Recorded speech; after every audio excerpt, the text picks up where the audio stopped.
Welcome to தமிழம்மா channel. இன்றைக்கி நம்ம சுண்டைக்காயில் கறி குழம்பு டேஸ்ட்டில் எப்படி குழம்பு வைக்கிறதுன்னு பார்க்கலாம் வாங்க.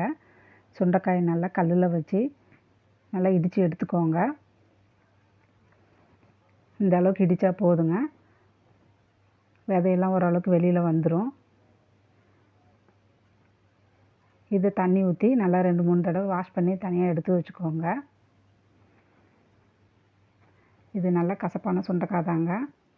அடுத்தது கடாயில் எண்ணெயை ஊற்றி சோம்பு, கசகசா, பட்டை, லவங்கம், 15 சின்ன வெங்காயம், 10 பல் பூண்டு, கருவேப்பிலை, 2 தக்காளி இதெல்லாம் போட்டு நல்லா வதக்கிக்கோங்க. தேங்காய் போட்டுக்கோங்க. இதில் கொஞ்சம் புளி போட்டுக்கோங்க. நல்லா போட்டு இதையும் வதக்கிட்டு 1½ டேபிள் ஸ்பூன் மிளகாத்தூள், 2 டேபிள் ஸ்பூன் மல்லித்தூள் போட்டுக்கோங்க. இதையும் போட்டு நல்லா வதக்கிக்கோங்க. இது நல்லா ஆறட்டுங்க. ஆறின பிறகு மிக்ஸி ஜாரில் போட்டு அரைச்சி எடுத்துக்கோங்க.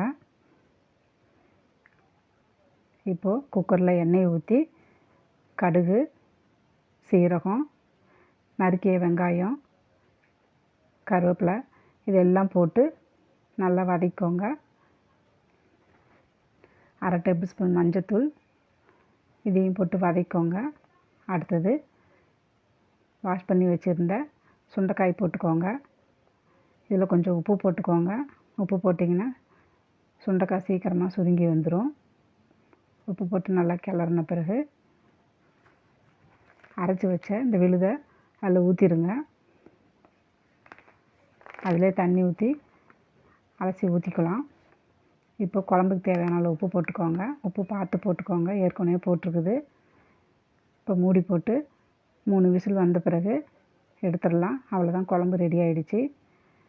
பாருங்கள், குழம்பு ரெடி ஆகிடுச்சுங்க. இந்த சுண்டைக்காய் உடம்புக்கு ரொம்ப நல்லதுங்க.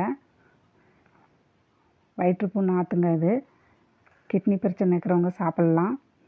கொழுப்பையும் குறைக்குங்க, சளியும் குறைக்கும், ரத்தத்தை சுத்தப்படுத்துதுங்க. இதில் நிறைய பெனிஃபிட் இருக்குது. இந்த குழம்பு நீங்களும் ட்ரை பண்ணி பாருங்கள். நன்றி.